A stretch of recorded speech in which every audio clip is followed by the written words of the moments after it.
Hi, Al. How you doing today? Today we're going to talk about turn and talks. We're going to talk about bringing our turn and talks up to the next level to make more rigor in your classroom, to help students deepen their own understanding, to help students understand more about other connections and other strategies other students in the classroom may be using.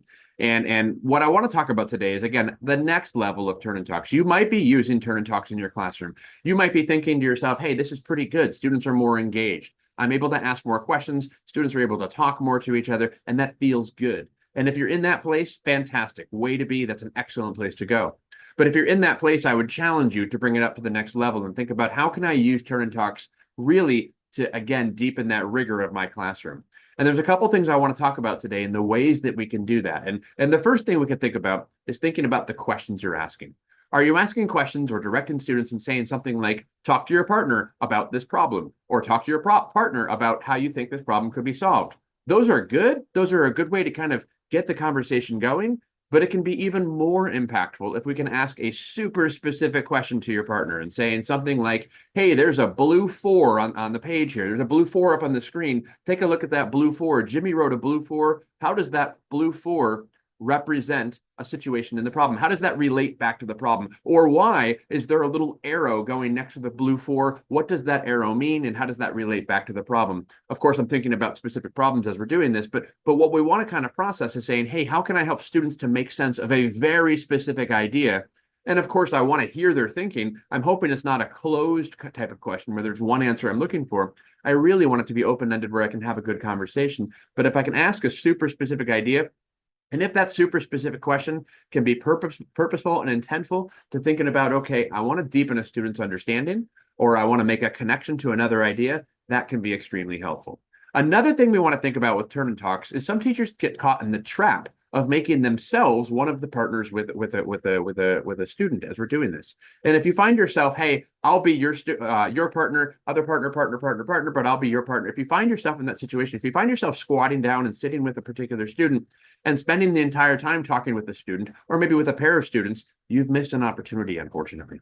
You've missed the opportunity to walk around the room and hear what other students are saying, to kind of hear the conversations they're doing, and maybe to kind of pop in and ask a quick little check-in sentence or a quick check-in question for some students. But if you're not walking around the room during that turn and talk time, you are missing a huge opportunity to get an understanding of where students are.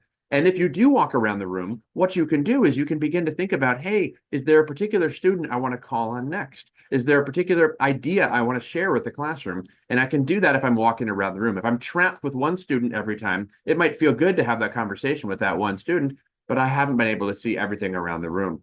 So sometimes as we're walking around the room, I might bring a clipboard, or I might recommend teachers to think about, is there a way I can track some of that information? And then after that 30 seconds, after that minute and a half of turn and talk, I come back to the front of the classroom and say, hey, I walked around the room and I heard some really amazing conversations. Jack, would you share what you just did to kind of talk about that idea? Or Betty, would you share a little bit about what Maxine just talked about there too? And those are things I can have those conversations, and I can pull the students' information out instead of randomly saying, hey, who had an idea? I can direct the conversation because I walked around the room and I'm pulling out the particular strategies and solution and ideas I want to do. You can think about cold calling, if that makes sense. You can think about asking for volunteers, but kind of being thoughtful in who you select for your answers. But again, if you walk around the room, we're going to find a great way to learn from that turn and talk if the question was a purposeful and intentional question as we're thinking about some of those ideas. So again, if you see yourself kind of doing a lot of turn and talks, and they're kind of like entry level turn and talks where the kids are talking and they're engaged and that kind of feels good, that's great. But think about the next level as we can say, okay, how can I think about an intentional, purposeful question to deepen thinking? And then I walk around the room, think about who I want to call on in advance when I come up. And then when I go up there, all of a sudden I've maximized my time. I've maximized the students' information too, and the way they're processing that to have a nice conversation for the whole class. So thinking about those turn and talks, thinking about those next steps, there's a lot of other ways we can use turn and talks. If you have other ways, of course, always feel free to share that in the chat. All right, Al. Have a great day.